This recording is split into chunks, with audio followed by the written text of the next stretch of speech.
I thought I'd lost her forever when I saw that text. Girls trip for the weekend, don't worry. My thumb hovered over the screen, heart thudding before I typed back. Tell Brian his wife said hi. It wasn't clever or planned. It just slipped out raw and sharp like a blade I'd been carrying for too long. I stared at the phone, waiting for her reply, knowing it would change everything. My name's Ethan and I'm just a regular guy, 32. A mechanic who smells like motor oil most days. Married to Claire for 7 years. We met at a dive bar, her laughing too loud at a bad karaoke singer, me offering to buy her a drink just to hear that laugh again. She was sunlight, you know? Bright, warm, the kind of person who made everyone feel like they mattered. We built a life together. A small house with a leaky faucet we never fixed, late-night takeout on the couch, her stealing my fries while pretending she wasn't. I thought we were solid. Not perfect but real. Happy. It started unraveling about 6 months ago. Little things at first. She'd come home late from work, her hair smelling faintly of cigarette smoke, though she swore she'd quit. She'd be glued to her phone, smiling at messages she wouldn't share, brushing it off with, "Oh, just the girls." I'd nod, ignoring the knot in my gut. I didn't want to be that guy, the jealous husband who checks his wife's phone or follows her to work. I trusted her. At least I told myself I did. But the late nights got longer.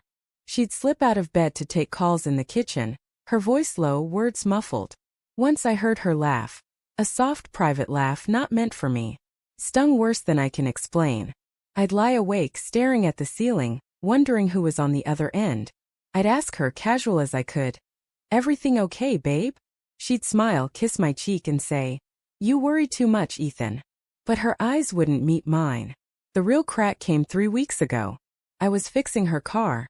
New brake pads, nothing major.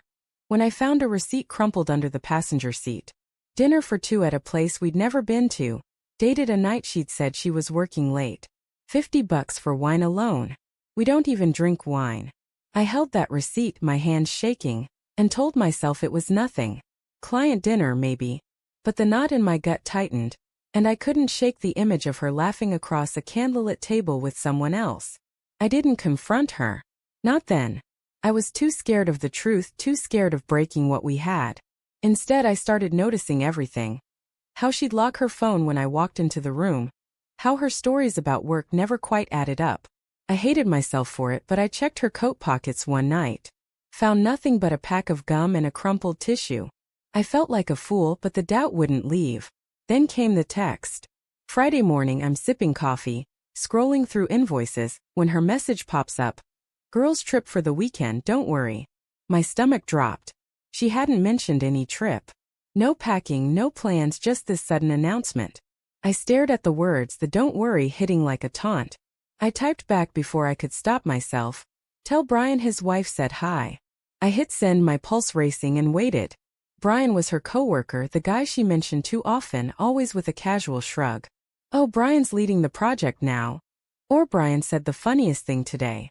I'd met him once at a work party, tall, slick, the kind of guy who shakes your hand too long. His wife Jen seemed nice, quiet, always checking her phone. I'd overheard Claire once, whispering to a friend about Jen's controlling ways. Stuck with me, a puzzle piece I didn't want to fit. Her reply came 10 minutes later. "What's that supposed to mean?" No denial, no laugh, just those cold words. I didn't answer. I couldn't.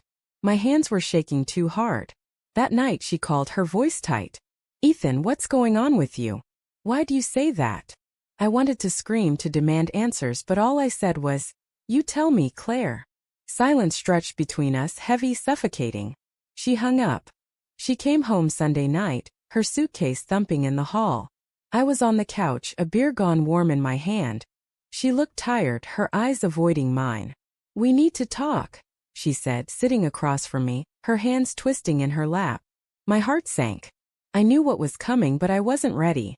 "It's not what you think," she started, but her voice cracked. "Brian and I, we've been close. Too close. But it's not physical. It's just emotional." She looked at me, tears welling, waiting for me to say something. I didn't. I couldn't. Emotional.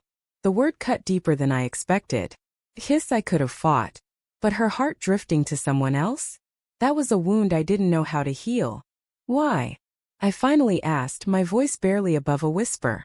She cried then, hard, her words spilling out between sobs. She felt lonely, she said. Work was stressful and I was always at the shop and Brian just listened. Listen. Like I hadn't been there night after night waiting for her to open up. I wanted to yell, to tell her how I'd been drowning in her secrets. But I just sat there, numb. We talked for hours, voices low, raw. She swore she'd end it, that she loved me, that she didn't want to lose us. I wanted to believe her. But every word felt like sand slipping through my fingers. I told her I needed time. She nodded, tears streaming, and went to sleep in the guest room. The house felt too quiet after that, like the air itself was holding its breath. Weeks passed. We're trying counseling date nights, her leaving her phone unlocked. But I still see that text in my mind, still hear her laugh. That wasn't for me. I love her, I do. But trust is a fragile thing, and once it's cracked, it never quite fits back together. I don't know if we'll make it. Some days I see her smile and I think we might. Others, I wonder if I'm holding on to a ghost. I drive past that restaurant sometimes, the one from the receipt. I don't go in. I just sit in my truck, staring at the windows, picturing her there, laughing with him. And I wonder if I'll ever stop seeing it. If you've listened all the way till now, thank you. It means something to know you're out there, hearing this. Sharing these pieces of my heart. It's what keeps me going.